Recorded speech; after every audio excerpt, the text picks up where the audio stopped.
Good evening and welcome to Ubuntu channel right here on your favorite program. This is Meet Your Leaders. And of course, super excited that on a Wednesday like this one, we are back. And of course, today discussing something pertinent, something that you would want to be a part of, because it's only when we join hands together that we can eradicate or end the fight against corruption. As we all know, corruption knows no boundaries, but so does our determination to eradicate it. Together, we can create a world where honesty and integrity prevails. Of course, join me on this program as I get to host Executive Director for Southern African Network Against Corruption, that is Mr. Gregory Chifire, as we get to talk about barriers that we need to overcome in rooting out corruption and of course seeing how best we can get to fight this surge of corruption. Good evening, Mr. Chifire. Welcome to the program and welcome to Ubuntu channel. Good evening, Lance. Thank you very much. And good evening, viewers. First, to begin with, since this is your first time on appearing on Ubuntu channel, as well as on this our program, which is dubbed Meet Your Leaders, let's get to find out, how have you been? Well, I've been okay. God has been gracious to me.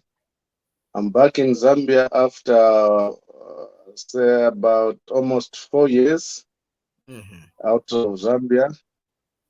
I thank God and thank the president and this government for the presidential pardon that I received last year on the 25th of May on Africa Freedom Day. So to me and my family, that is very monumental, and I will remain forever grateful. So I'm here, and I also wish to extend my gratefulness to you as Ubuntu platform for this opportunity that you've given to us to share our thoughts and contribute towards the fight against corruption. As you may be aware, corruption is one of the biggest problems that we have, if not the number one problem in Zambia today. Although on the surface, the most pressing problems may seem to be poor health system, lack of medicines in hospitals, shortage of medical staff, and poor infrastructure. But at the center of this is actually corruption. Well, to you, our dear viewers, remember that you will be part of the program shortly, as we'll share with you the studio link where you can be able to join us into the studio, or better still, if you have a question, a query, a comment, or you want to add your voice to the topic of discussion that we are discussing, simply leave a message underneath this broadcast, wherever you're watching from, either Facebook, YouTube, or Twitter. We'll be very grateful and happy to hear from you. Of course, it takes a whole lot of us to root out corruption and get to eradicate it. So let's team up together and fight this corruption and be part as we discuss this particular topic in rooting out corruption. Also, maybe before I get into the topic, Mr. Chifire, let's get to have our Ubuntu viewers to get to maybe understand what SANAC really is all about, the objective, the motive, and what it has achieved so far.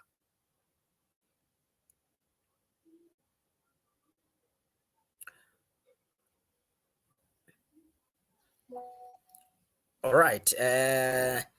It appears as though my guest, has hit a snag when it comes to connectivity. But however, we still are going to see of how best we can get to have him back on the program as we are discussing this very important topic, talking about overcoming the barriers of fighting or rooting out corruption in a democratic country like Zambia. As we all know, as we always say, that Zambia is a young democracy, and therefore we must all hold hands in making sure that we root out, we fight this corruption, and get to see to it on how best we can put through or put in measures, help the government of the day to put certain stringent measures in rooting out perpetrators of corruption, or in rooting out corruption as a whole. This is Meet Your Leaders on Ubuntu channel, and I am your host, Lance Sanibanda, together with Chaza, who is not feeling fine today. He won't be joining us this particular evening. Of course, wishing him a quickest recovery, as I would love to see him back on the program and get to, host this particular show together and see on how best we can also be part of good governance. As you know, the media is the fourth estate in running affairs of the country. And of course,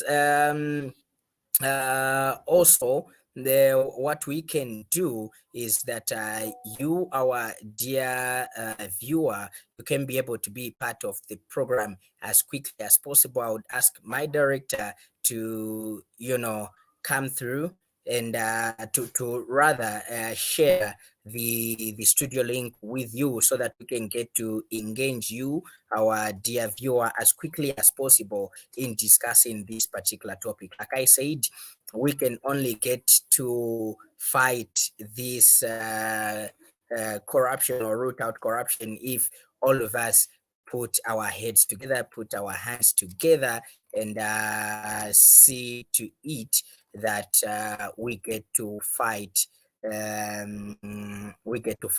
this scourge. And of course, my studio guest will be back shortly, as probably he's grappling with some internet challenges right there. But hey, corruption, as we all know, corruption is like a cancer, that eats away at the fabric of society. So it's time to come together and also get to fight this menace head on. We must make sure that corruption fight is our number one goal, and together we act against corruption. We must end corruption together, and also let's get to fight corruption today, because this is our responsibility as a citizen. Mr. Chifire, welcome back.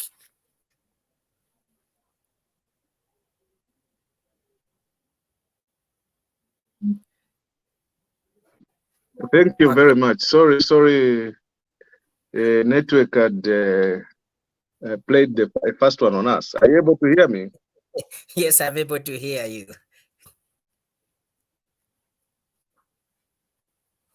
Okay, so maybe quickly we can get into. Are you able to hear me? Are you able to hear me? Yes, I can hear you. Okay. Sorry about that. Yes, loud and clear. Okay, perfect.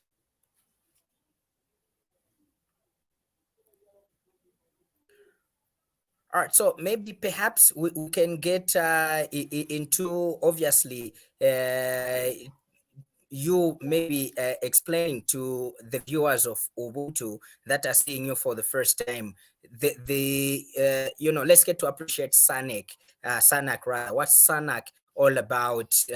Obviously, we're talking about the mission, the vision, and on top of it all, we want to appreciate the role that it plays in the fight against corruption.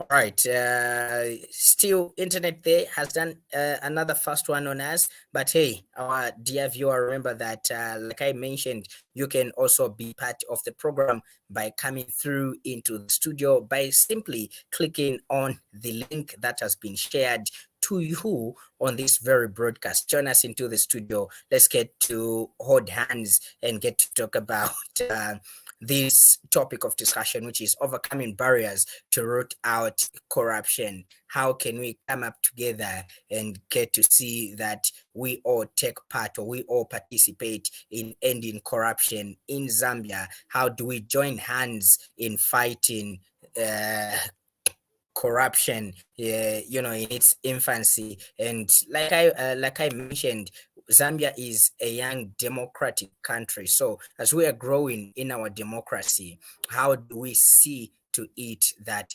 corruption is fought whilst it's in its infancy, and also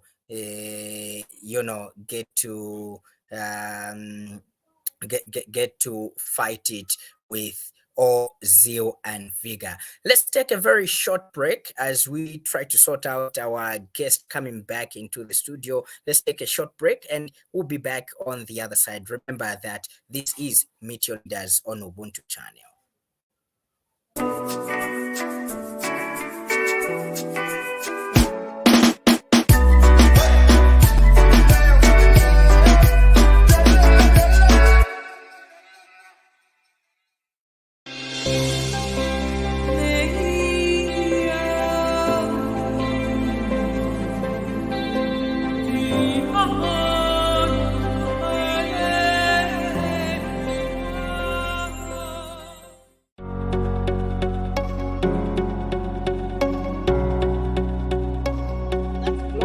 Globally, 85% of infertility is because of infections, typically the chlamydia and the gonorrhea. Your time is up. Thank you so much. Okay. Since I've been mentioned, I can react to what comment Chinda just Yes. said. I haven't finished my point. Remember, No, let me finish my point so that my brother can. Does the Patriotic Front know the kind of damage they have done to our economy and to our country? I do not. The alleged abduction of Pamela Chisupa, and this case has really kept us on our toes. And in as much as nobody has been acquitted from this new dawn administration cases that have been started. There's nobody that has been acquitted. Okay.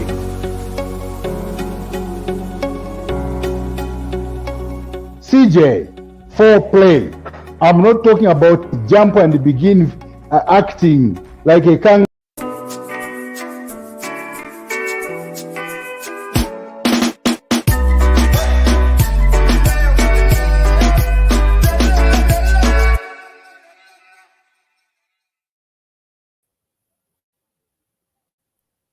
Welcome back, and it's good to know that you are still watching Meet Your Leaders right here on Ubuntu channel. And we had to go on a very short break so that we get to at least have a look at one or two things. And remember, our topic of discussion this evening is overcoming barriers in rooting out corruption in a democratic country. My guest this evening is Mr. Gregory Chifire, who is SANAC's Executive Director. Mr. Chifire, welcome back. And as you are coming back, kindly, for our viewers' sake, let's get to explain what SANAC's role is in the fight against corruption.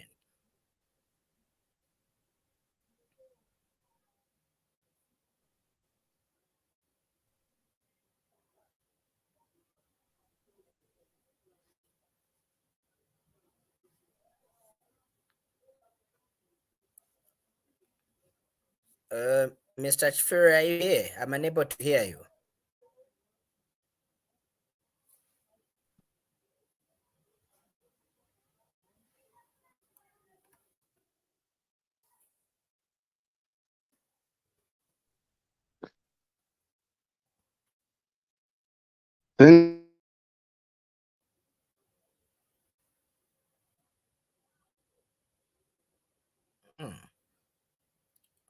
Okay. Thank you, Lance. Okay, now I can hear you.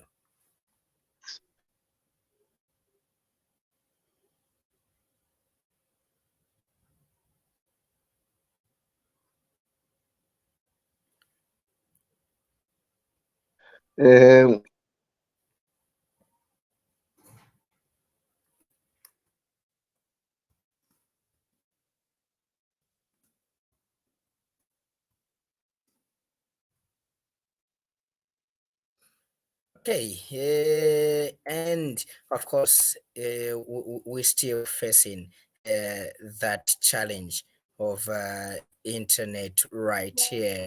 But hey, the program still has to continue as we are looking at the fight against corruption, and of course, the overcoming barriers to root out corruption in our young democracy, or in our young democratic country right here. Mr. Chifile, are you able to hear me?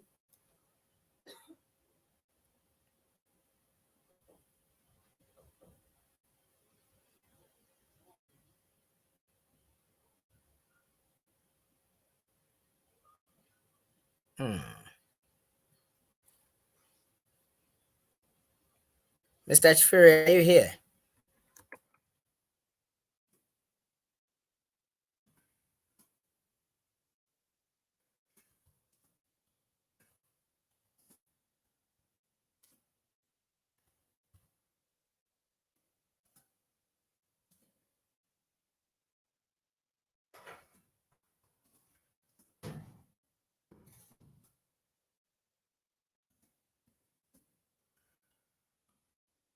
Yeah. Okay. All right. Maybe my producer, let's take another break. Let's take another break, and let's see if we can get our guest rightly back into the studio. As I can't, as I seem not to hear him or hear anything that he's saying, if at all he's speaking.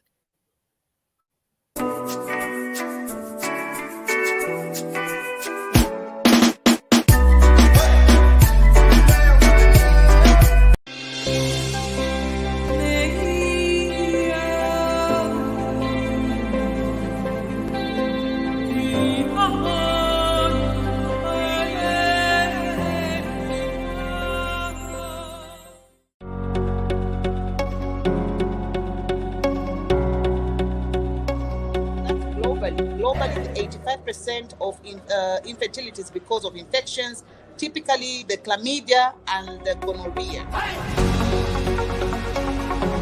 Your time is up. Thank you so much. Maybe, since I've been mentioned, I can react to what comment Chinda just I haven't finished my point. Remember, No, let me finish my point so that my brother can. Does the Patriotic Front know the kind of damage they have done to our economy and to our country? I do not. The alleged abduction of Pamela Chisupa, and this case has really kept us on our toes. And in as much as nobody has been acquitted from this new dawn administration cases that have been started. There's nobody that has been acquitted. Okay.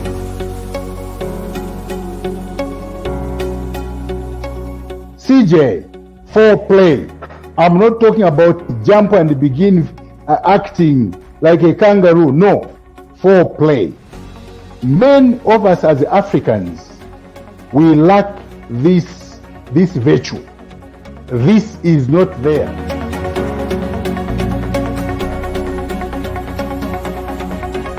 Yeah, the time project ku Malabo was the first game toilet wa Senegal.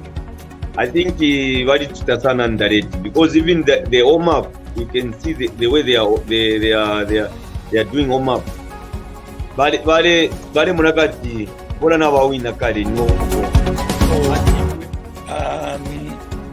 It's actually good if you start creating competition in the team. If you don't create competition, then you will have a problem. Who to replace when one is injured?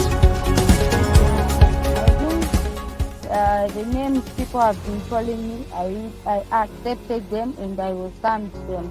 But what I would prefer being called as a nickname, I would prefer being called Sambalong.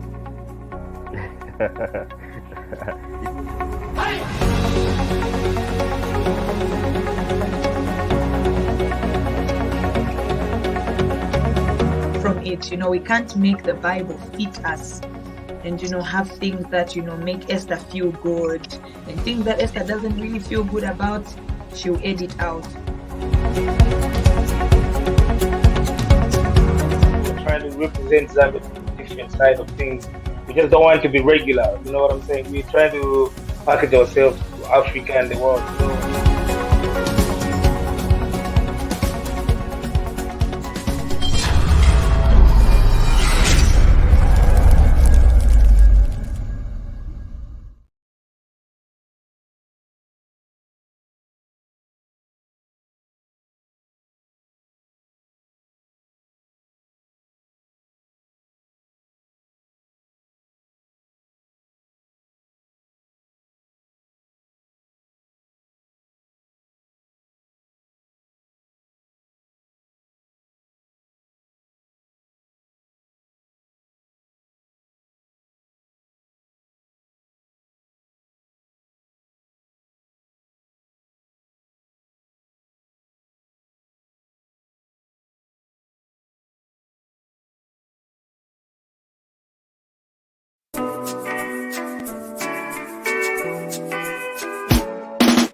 The speaker.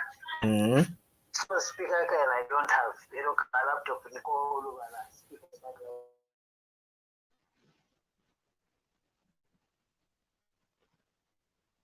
the All right, so welcome back, and of course, so glad to know that you managed to wait.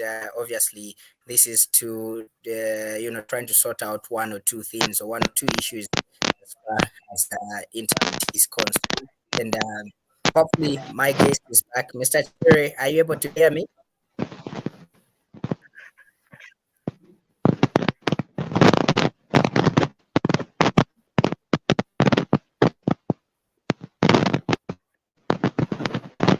Mr. Cherry, are you able to hear me? All right. We seem to be having a little bit of a challenge right there. Okay.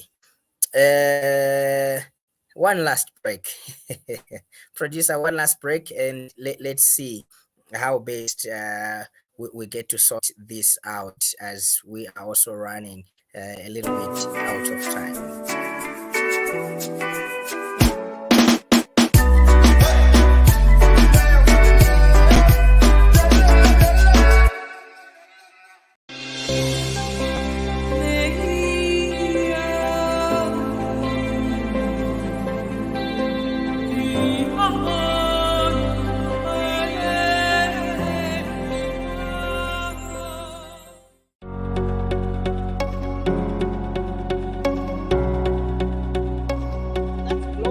Globally, 85% of infertility is because of infections, typically the chlamydia and the gonorrhea. Your time is up.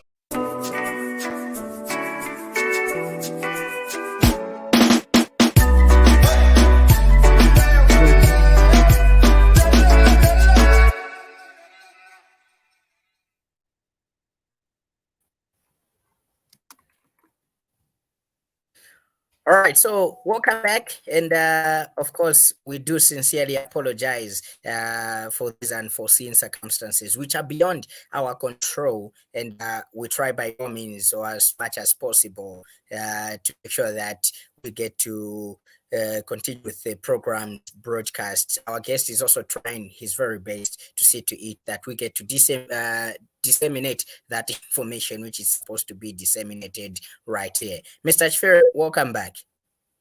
Thank you. Can you hear me now? Yes, I can hear you loud and clear. Okay, perfect. All right, let's talk SANAC. What's the role of SANAC in the fight against corruption? Well, for starters, SANAC is an accountability organization. Our core business is the fight against graft. We do trial monitoring, we do sensitization, we do advocacy, we do whistleblowing, and so on and so forth. So it's a wide range of issues that we do. Okay. All right. Now, quickly diving into our topic of discussion.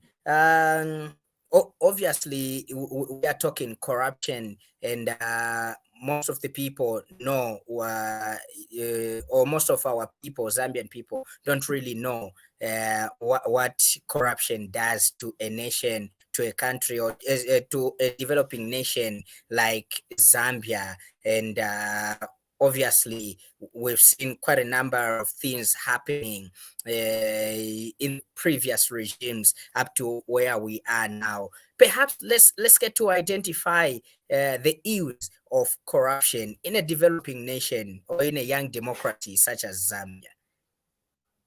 The ills of corruption are quite enormous.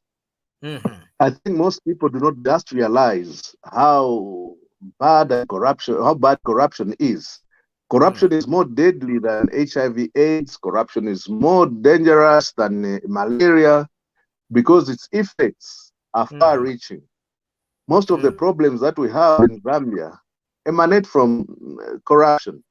Shortages of medicines in hospitals emanate from corruption. Poor health infrastructure, poor school infrastructure emanate from corruption. So corruption simply is a mother of the major problems that we have. You know, Zambia is the third producer of copper in the world, with only 19 million people. If the resources were put to good use, we could not have had the level of poverty that we have now. When you go outside, you see perhaps a very beautiful road. Perhaps that road could have costed half the price of what was put in the road. Some of the money could have maybe been spent in procuring of drugs and so on and so forth. But because of corruption, we find that resources are constrained because people need to make a cut out of it. The prices, the procurement of goods and services by government is exaggerated because someone wants to pocket something. And as a result, the poor are left to suffer the biggest brunt. Yeah. Well, so in a nutshell, in a nutshell, corruption is a major problem that we have in this country, though we have underrated it, underplayed it, and they think that perhaps it's business as usual. Not until we attack the issue of corruption, we are going to have problems in as far as seeing a real development and progress is concerned. So let's talk about you know, since SANAC's formation, let's talk about how you rate or how you look at corruption fight here in our country. How would you rate it? How are we moving in terms of the trajectory? Are we gaining on the winning this fight against corruption, or it's in turbulence? You go up, down, where are we? Well, that's an important question, but very difficult to answer. Where are we in terms of corruption? I want to state categorically and in honesty that somehow there's a glimmer of hope emanating from the fact that there is political will in the fight against corruption. Because the president has time and again stated that corruption has no room in his government and that corruption should be fought head on. And I know that this has raised a lot of debate among ourselves as to how much progress has been made. Some people are debating that there has been very little that has been made. Well, to us, we feel that there is progress that has been made, but there have been a lot of challenges along the way. Why we are not progressing the way we are supposed to progress. Lance and viewers out there, you must understand that corruption has been so much deep-rooted in our society. It has been a very, very, very big problem for a long time. To begin with, we have had a very poor anti-corruption policy, which does not spell the way we should fight corruption, which is outdated, which is toothless. Then secondly, we have had very little political will in the fight against corruption. You must understand that politicians are the ones that formulate policy. And then the civil servants are the ones that implement. So all these people are fighting for resources. If you've got a political establishment that has no interest in the fight against corruption, it goes without saying that even the civil service will follow suit. It must also be pointed out that the civil service itself has for a long time been enshrined in very, very people that are transplanting corruption from one government to another. So for some time, we have had a political establishment that did not have political will to fight corruption. So the kind of policy, anti-corruption policy that such a regime or such a government will pursue has nothing to do with putting corruption on top of the agenda. They have also got the civil service that is corrupt itself. Then thirdly, the entire government system was tainted with corruption. The police, I don't need to remind you. The judiciary, I don't need to remind you. Even the instruments, the oversight institutions that have been given the mandate to fight corruption, were also tainted with corruption. So we had the entire government system that was rooted in corruption. Hence, it is now difficult for us to root corruption because the people that are supposed to fight corruption are corrupt themselves. So there has been this very, very little progress in the fight against corruption.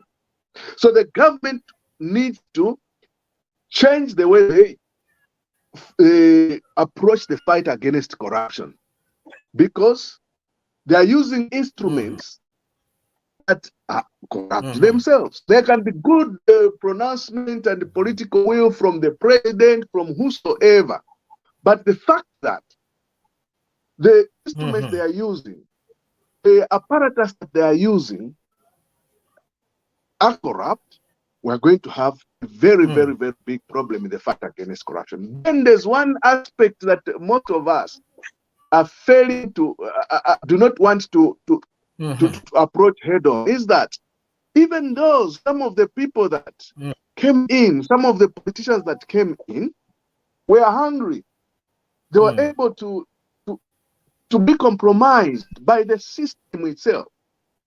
They have joined the system. So there are very few people, even in government, that are fighting corruption. The president means well, helps most of his cabinet, but we still have the civil service that is corrupt. We still have elements that are corrupt. But that does not say that there's no hope. I think there have been changes. We need reforms, serious reforms in the fight against corruption, which we are going to discuss as we go forward in the program.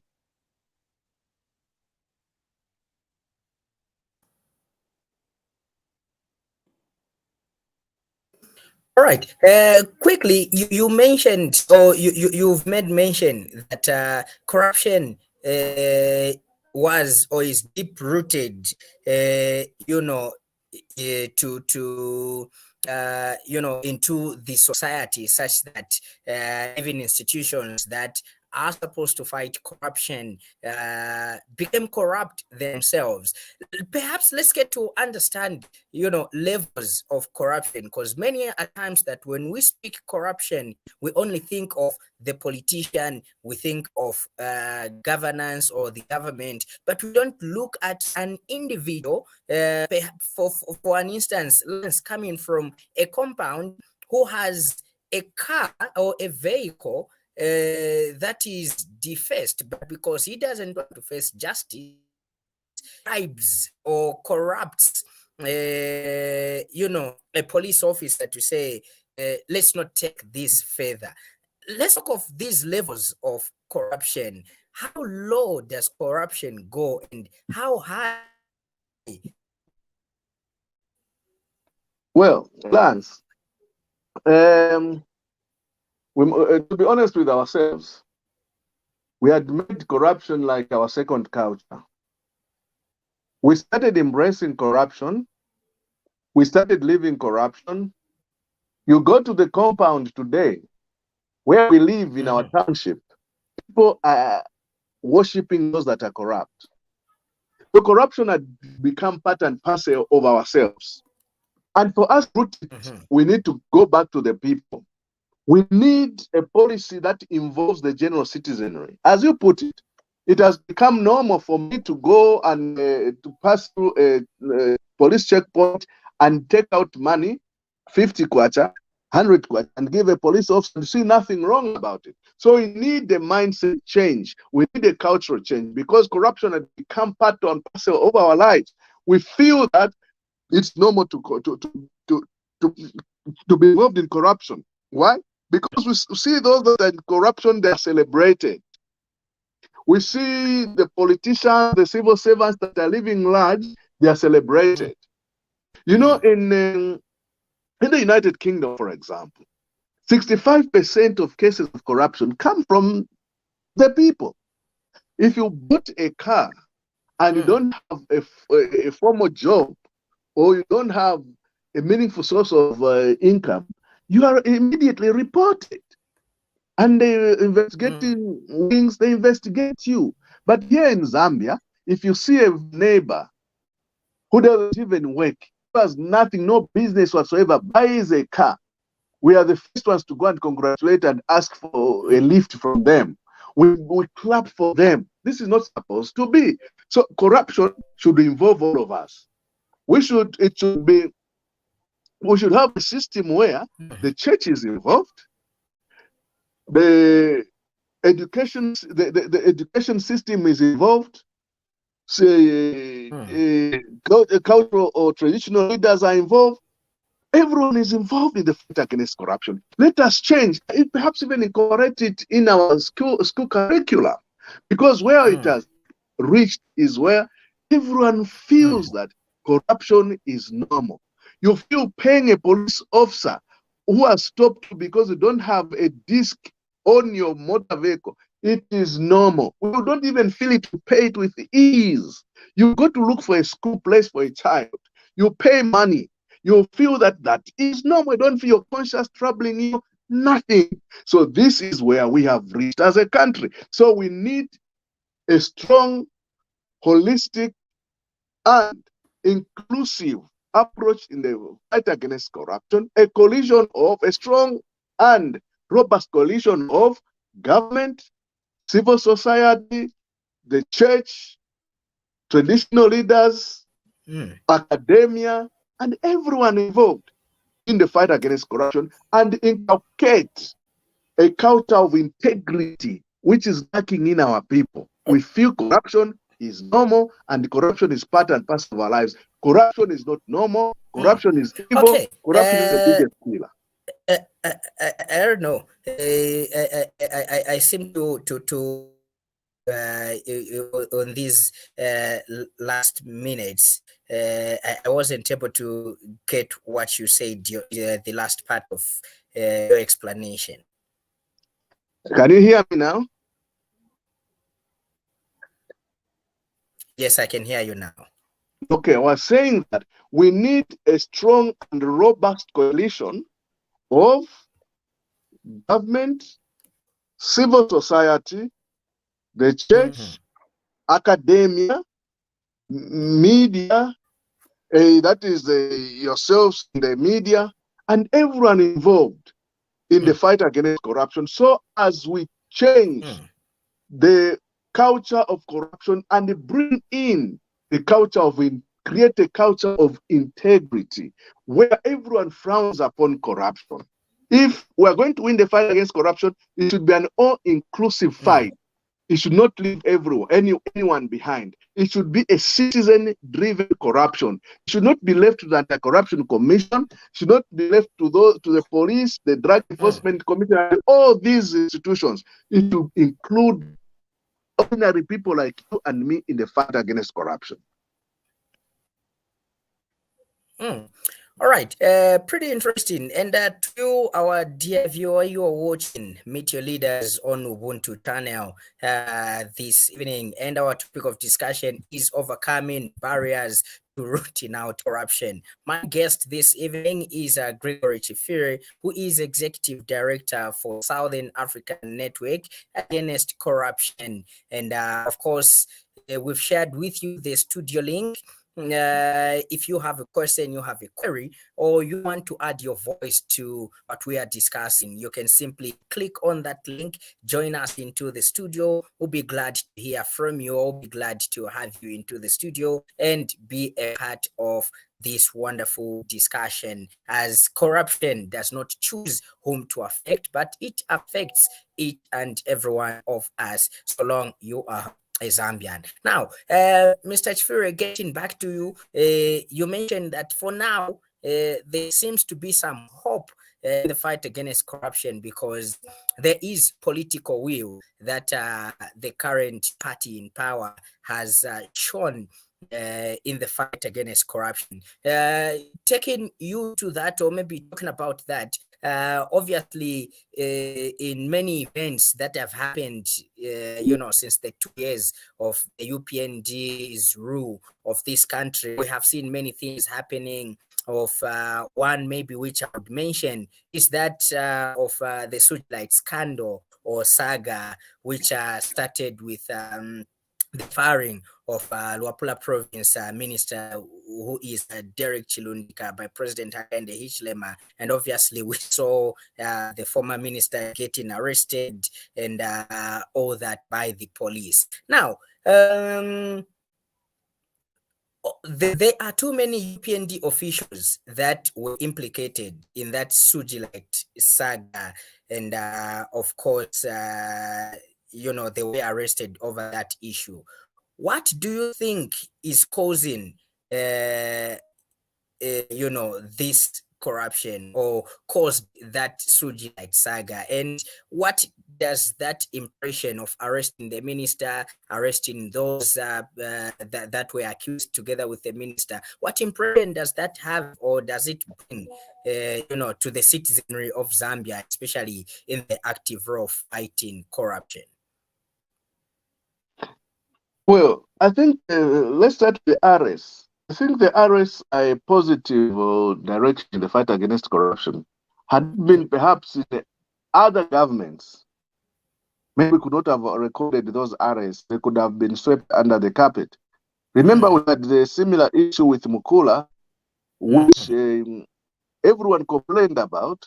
And it's an open secret that top government officials were involved. We know that there's a current case in court now. I can't delve into that case where former justice minister is appearing over the same. He sued news dealers, and then also the daughter to the former president, Tasila Lungu, though she withdrew the case. It would have been easy for government to sweep those scandals under the carpet, like it happened with Mukula.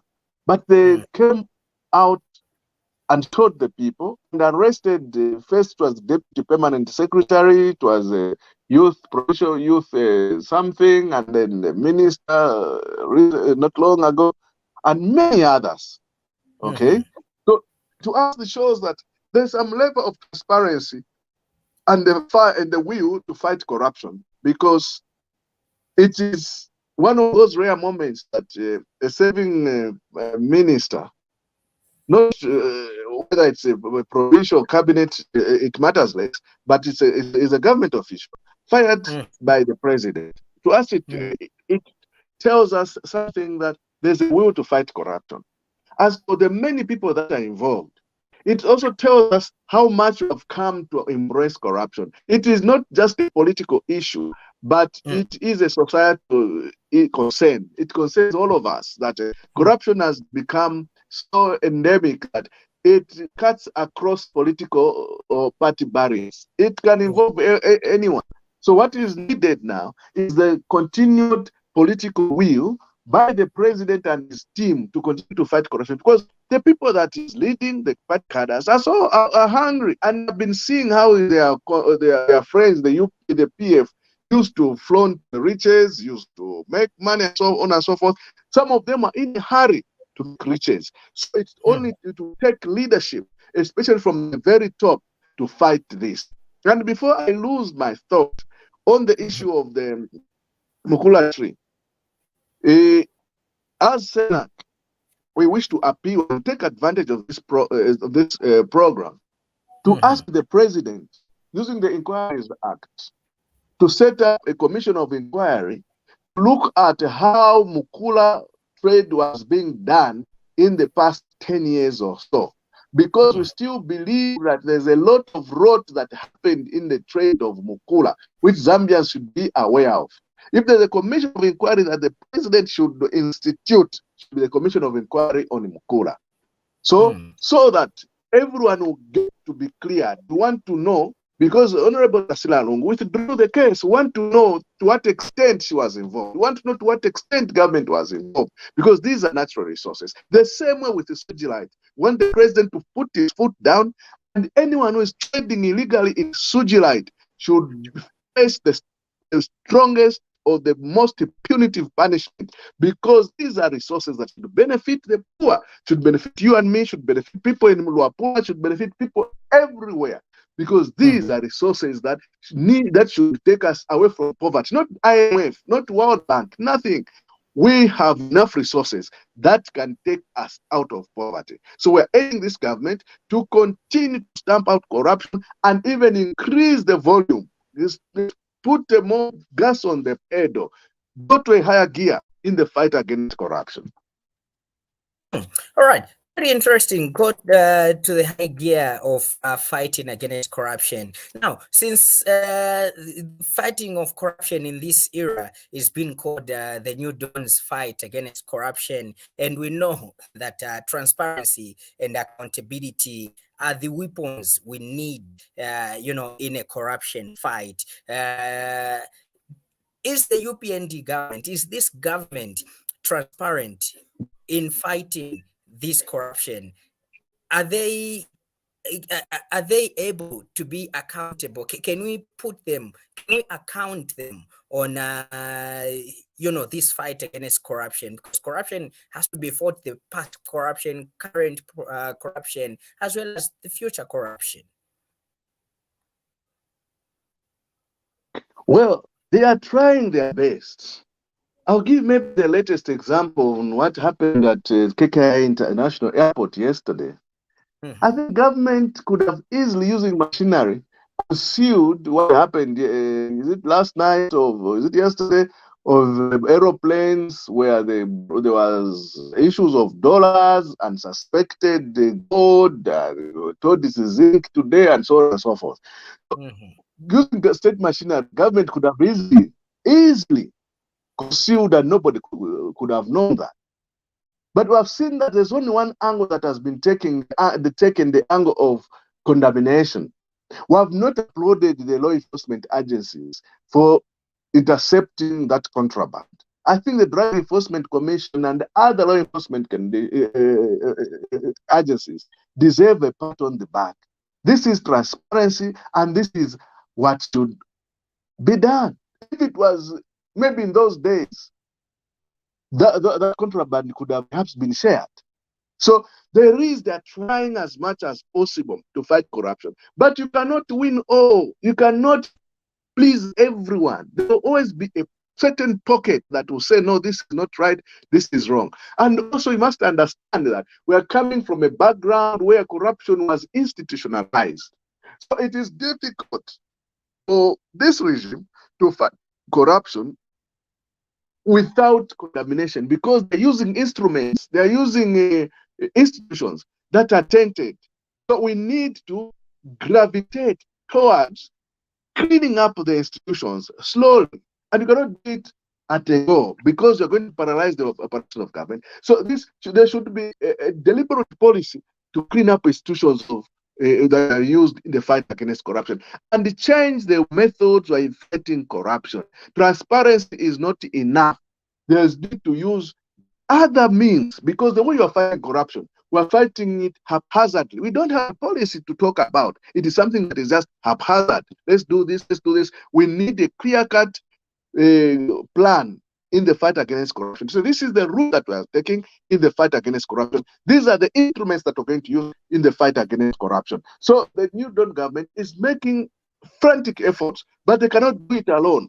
They need all of us to put our hands together and fight this vice. Otherwise, transparency is there, but we need much more than that. Now, obviously, you've mentioned that condemnation is the side that has been taken on this aeroplane saga, maybe as that's how I can put it, the aeroplane saga.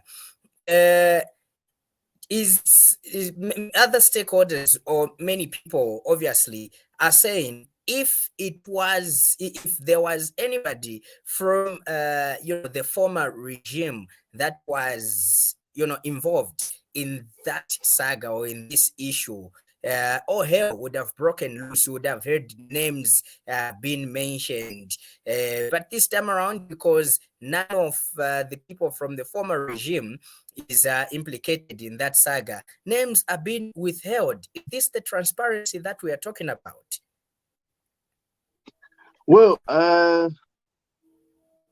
I'm sure if my memory serves me right, it was only yesterday. It would be prudent for us to give the law enforcement agencies time to investigate. It is not about mongering. It is about getting to the depth of a matter. Let's move away from the issue of politicizing matters. The way it was when you said something before the conclusion is done, there are already statements. I'll be honest with you. I felt that even the statement by the Minister of Mines yesterday was premature. It was not even necessary. They could have allowed law enforcement agencies conduct their investigations and give us a conclusive statement as regards the same. It's not just about mentioning names. We have seen the Anti-Corruption Commission go and say we have arrested, we have seized such and such. But where are those cases? Where have those cases gone?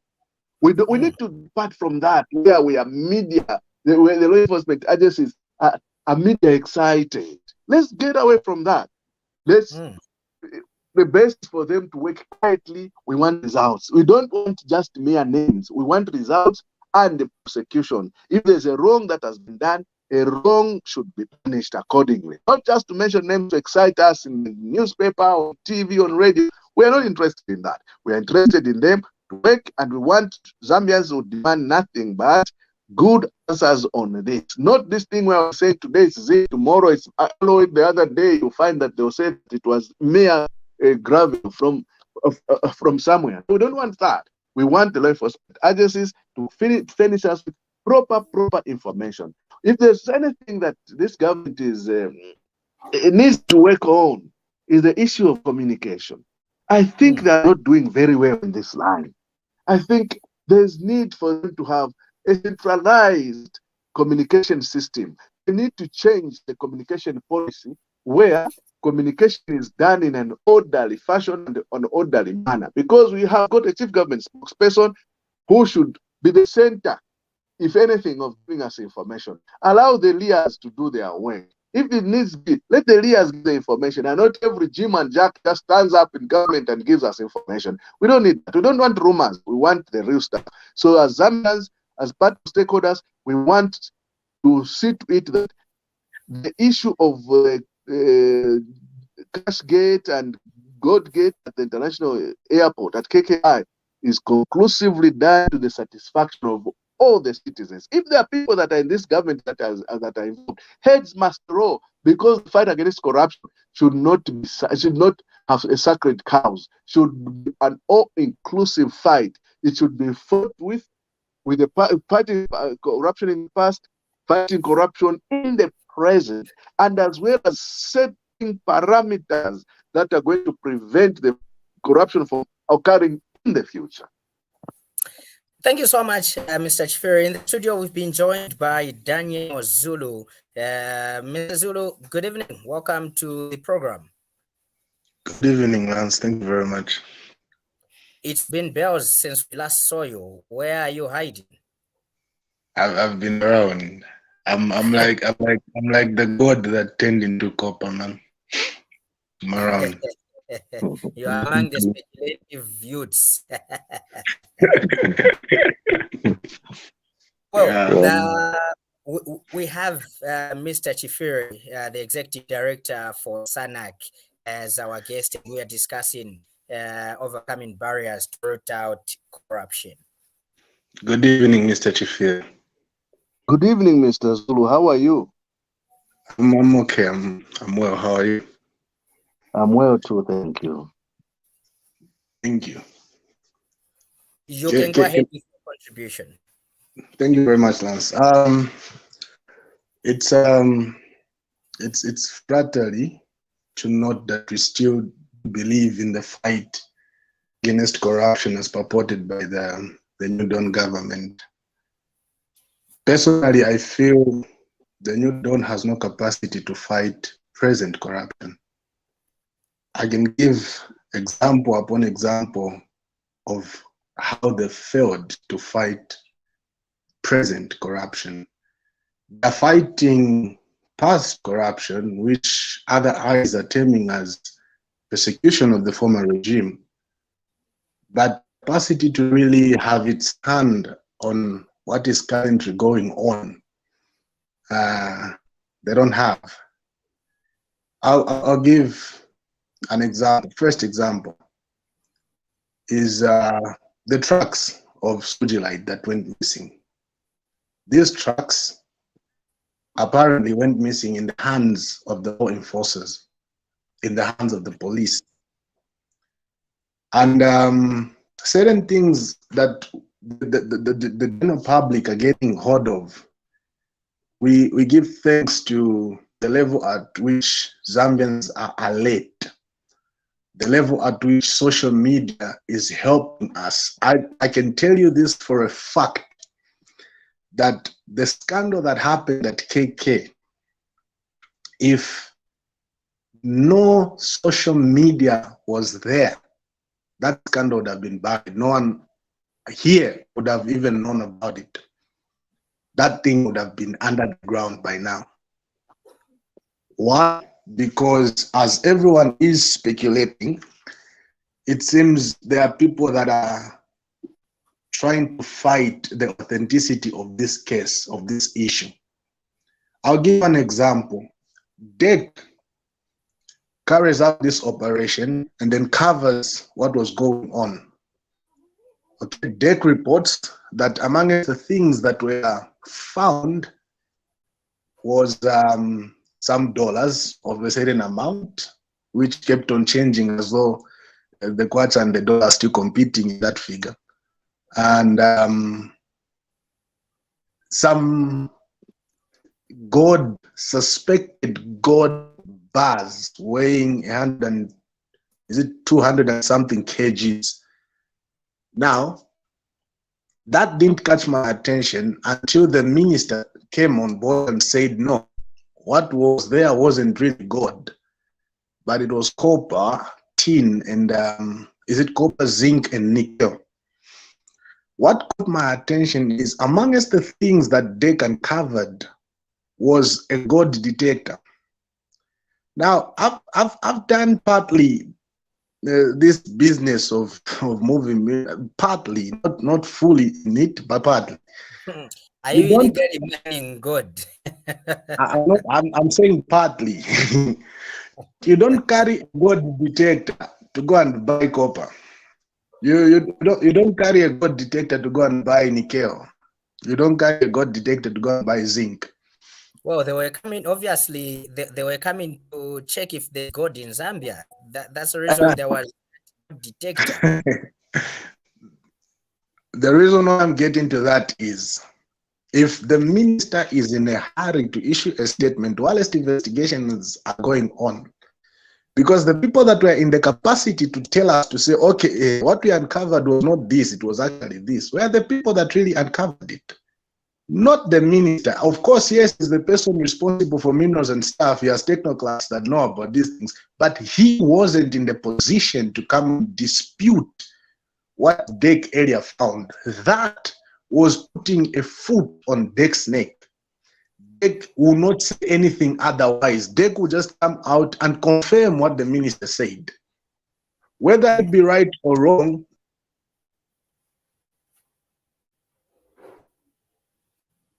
All right. That was Daniel Zulu, and seems like internet has pushed him out of the studio. However, our dear viewer, remember that you can also do the same.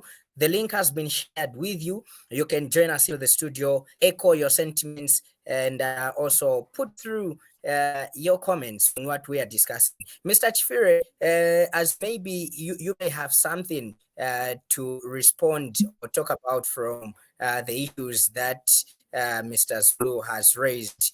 Maybe a quick one that I can put on your head as we also welcome Mr. Zulu. Don't you think it would be nice and okay to name and shame these corrupt individuals, especially in this case, we found them, they are corrupt. Wouldn't it be nice to name them?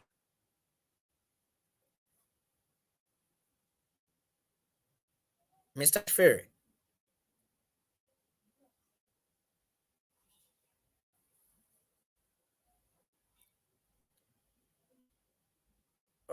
Okay. All right. So, Mr. Chifire, are you able to hear me? Yes, I can hear you. Can you hear me? Yes, I can hear you. Sorry, I pressed somewhere by mistake. Okay. Yeah. Mr. Zulu had valuable contributions. He sounds like someone who's up to date with the reality. He's a concerned citizen and a very important member of society. It is these concerns that new Dawn government must take into full consideration. You know, the fight against corruption is supposed to be an all-encompassing fight that should take on board everyone involved. I've heard a lot of sentiments like what Mr. Zulu is talking about, where he's saying that perhaps the current government does not have capacity to fight current corruption and so on and so forth. He has that right to hold that opinion. And it's a very, very, very valid opinion. He has his reasons, and he has given us examples of talking about tracks of Sugilite that went missing and so on and so forth. I don't know to what extent that is the truth or it's just one of those rumors and so on and so forth. Because we're in an era of social media where all of us are champions of championing information. Sometimes it could be true, sometimes it could be false. We cannot dismiss such information. What we need to do is, got information like what Mr. Zulu is bringing about, we verify the facts. We need to follow such information, such leads to the latter, because people are going to even lose the trust in the fight against corruption. I know also social media has helped us a lot. I would have loved to ask Mr. Zulu how he rates. Is there progress? If he compares the fight now in this UPND, the fight with the previous government, because I know I've got friends that were arrested. That was Christmas Day, no, New Year's Day in 2020, 2017 or 2018, they busted the truck of Mukula. They even put it on social media, but they were arrested.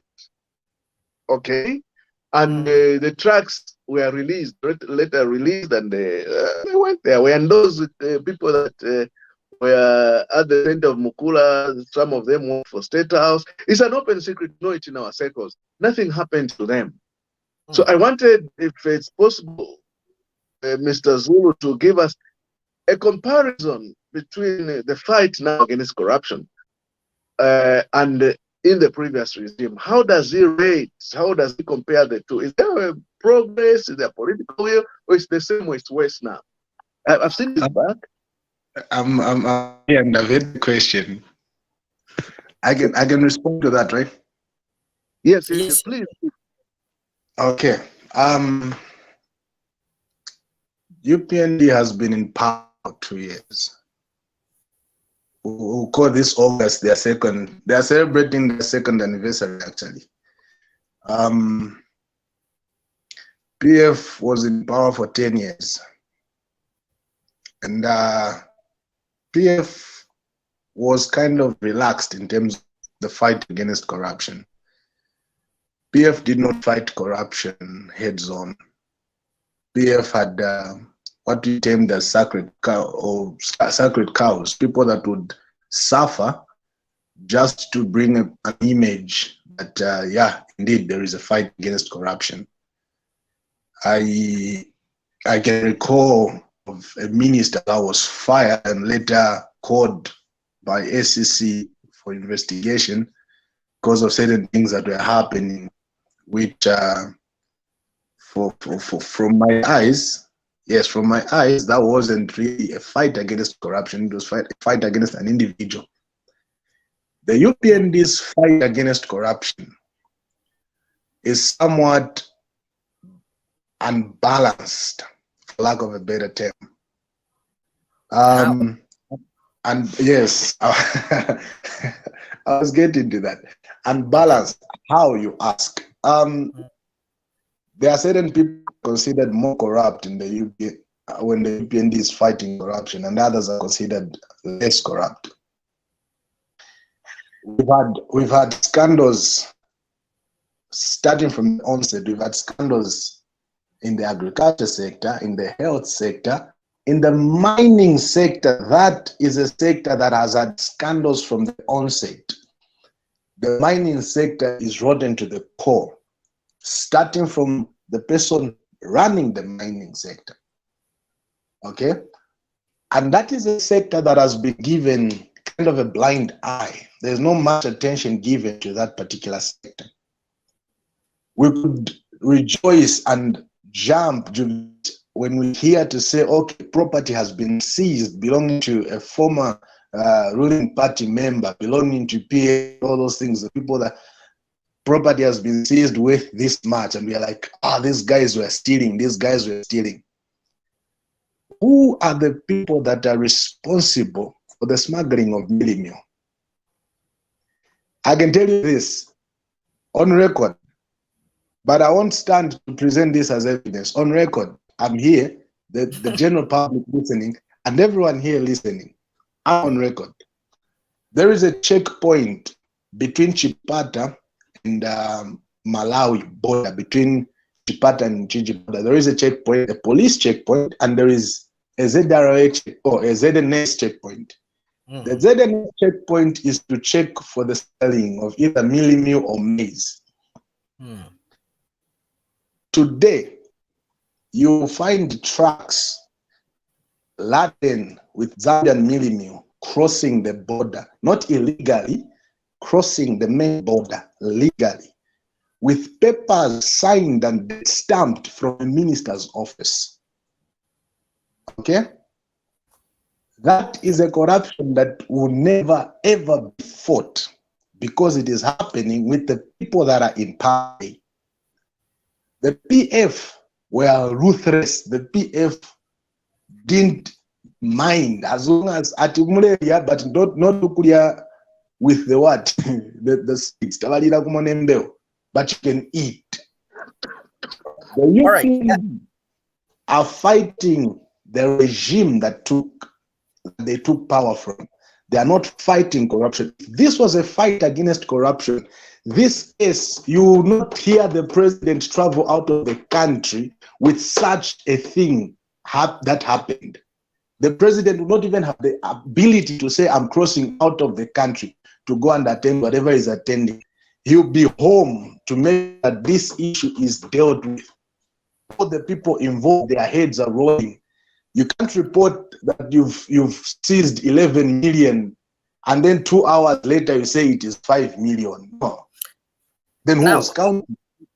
All right, so Mr. Zulu, I'll come back to you. There's something that I would love you to substantiate, which you mentioned. Not about the meal. No, not about me, but there's something that you mentioned which I want you to come and substantiate. No problem. Allow me to recognize and welcome Ake in the studio. Ake, good evening. Welcome to Ubuntu channel, Meet Your Leaders.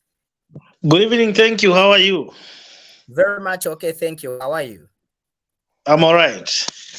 This is Ake Akayomoka from Zambia. Ah, okay. Nice one. You can Thank make you. your contribution.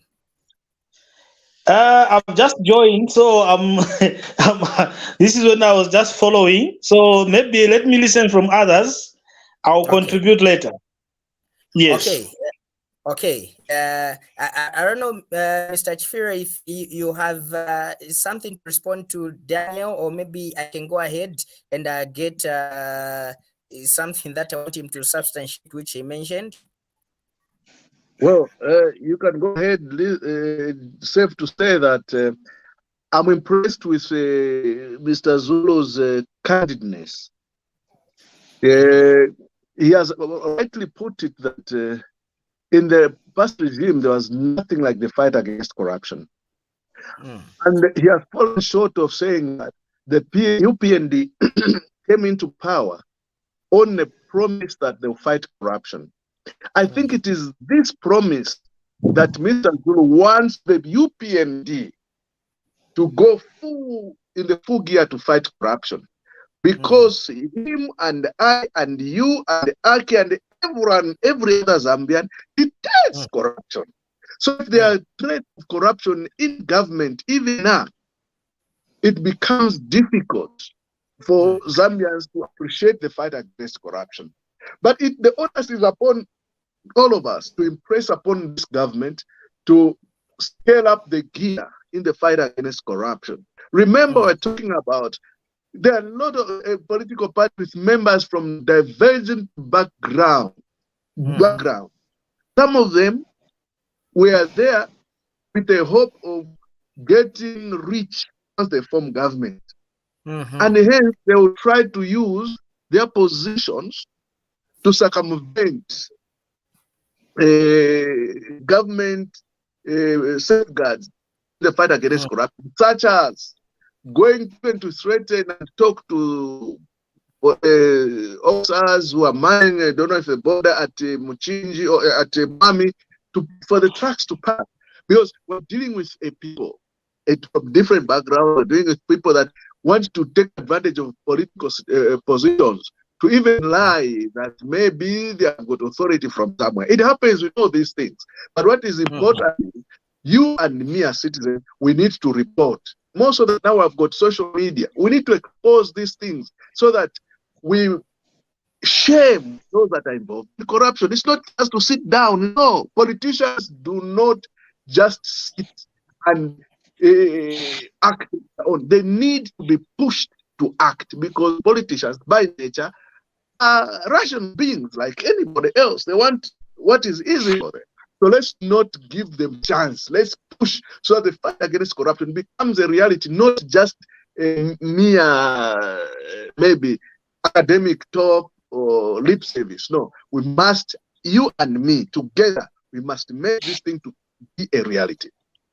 All right, thank you for that, Daniel. Coming back to you, after you, obviously, I will get back to Ake and get his thinking on what barriers we have in overcoming corruption. So, Daniel, you mentioned that the UPND is not fighting corruption, but they are after the former regime and all this and that. I think you even gave examples of having certain ministers or ministries that are involved in corrupt activities of this current government, but the government is playing blind eye or paying a blind eye to that. My question, or my wanting you to substantiate this, is for the sake of a viewer who is watching out there and they do not know, they don't have evidence, they never heard of what you are talking about. How do you substantiate that the minister of mines is corrupt? Because there is what you are purporting that's happening at the Ministry of Mines. How do you substantiate that the Ministry of Agriculture is corrupt because of whatever scandal that might have happened there? Okay. I'll give you something that had happened a few months after the UPND took office, and then ministers were sworn. The president was out of the country. I don't remember where.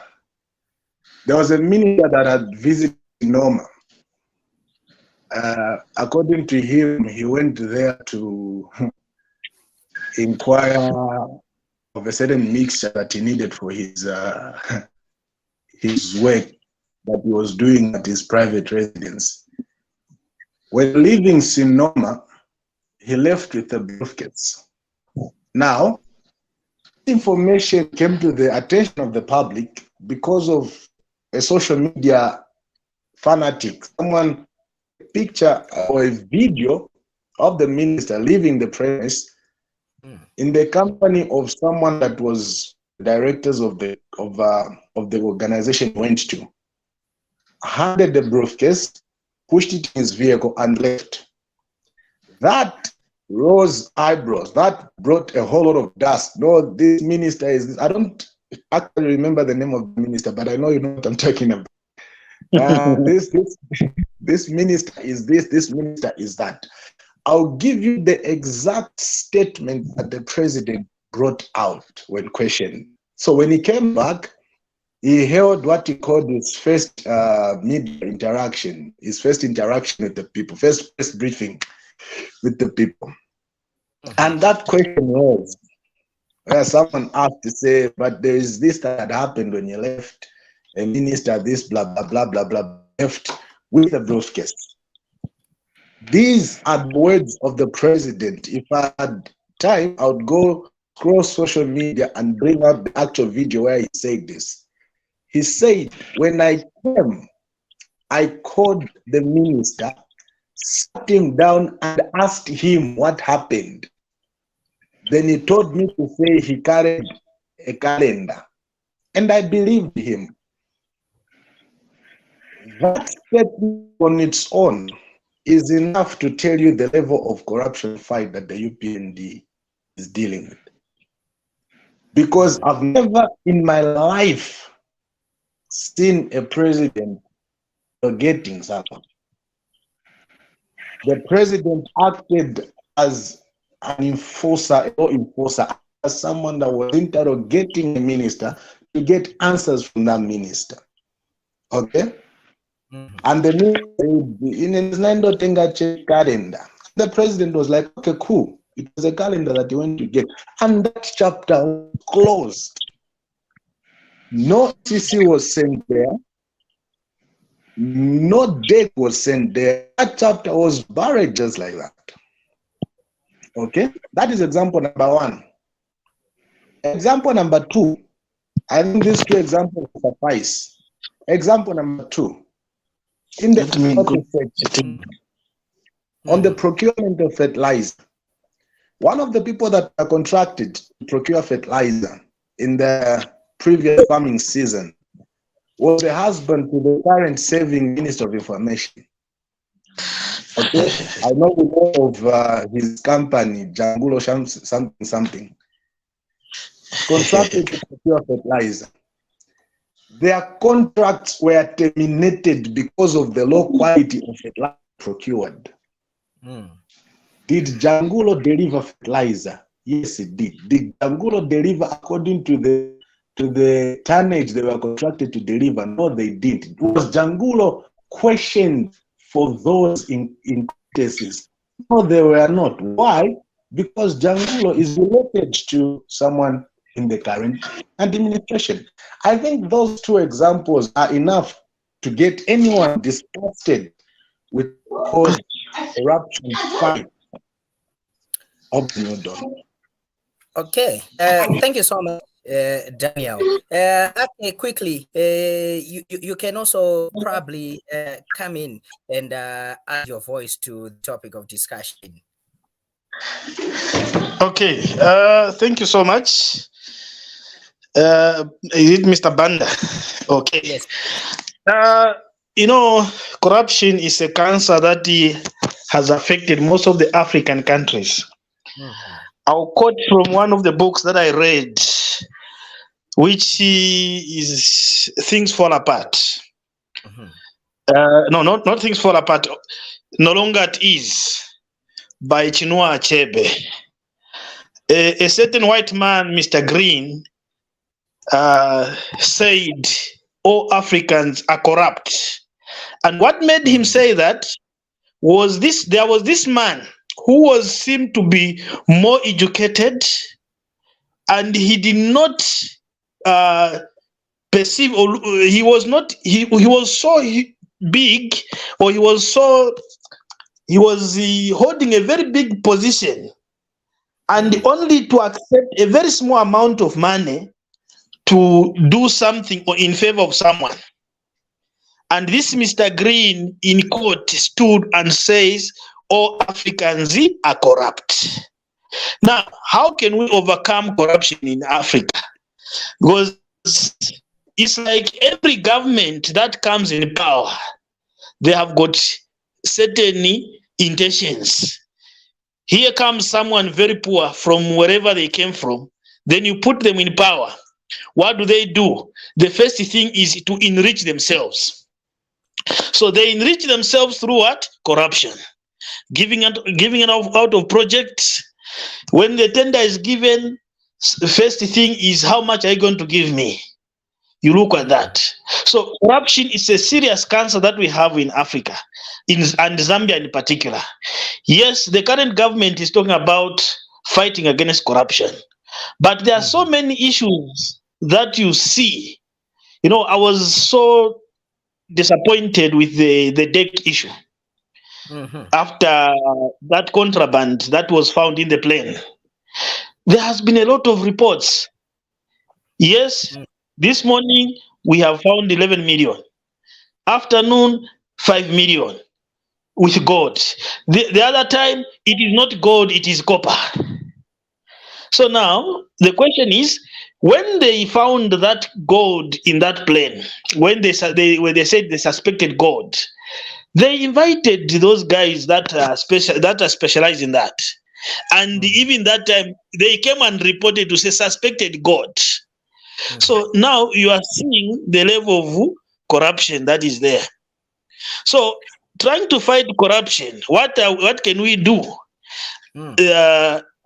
What can we do as a country? This corruption already at the moment in Africa, or let's say in Zambia, is like everyone comes in power to fill their stomachs. So even when they talk about fighting corruption, they are fighting corruption of what you are seeing, but what we are not seeing, it is hidden.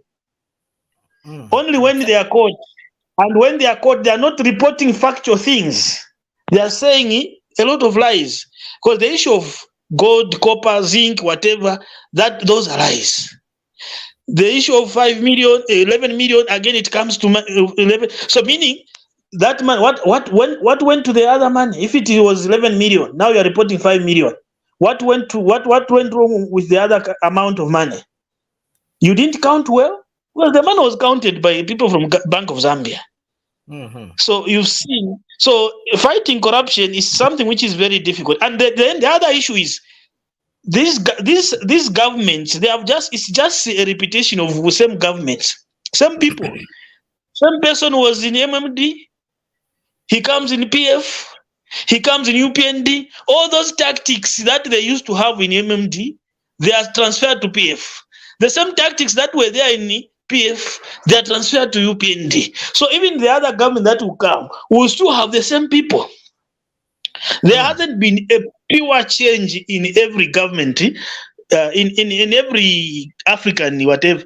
You find that you change government, yes, you have changed the top, but the system has not changed. It is still the same system of the people that are running the government.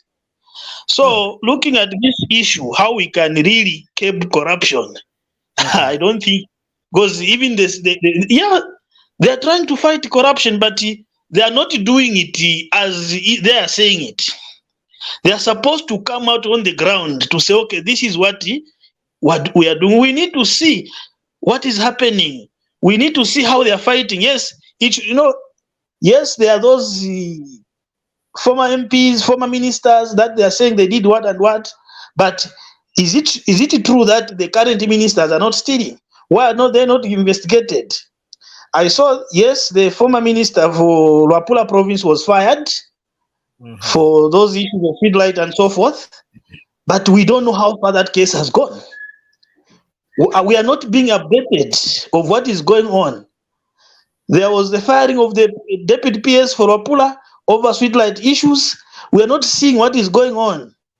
So we don't know whether the government is really fighting corruption or is just blindfolding us so that we say they are fighting corruption. Thank you. Thank you so much, Ake. Mr. Chifire, in your concluding remarks, SANAC is a very important stakeholder in the fight against corruption. Are you happy with the fact that the Anti-Corruption Commission now is under State House, and how effective is it going to be in fighting corruption in this regime? As you've heard sentiments that are coming in that current corruption is not being fought.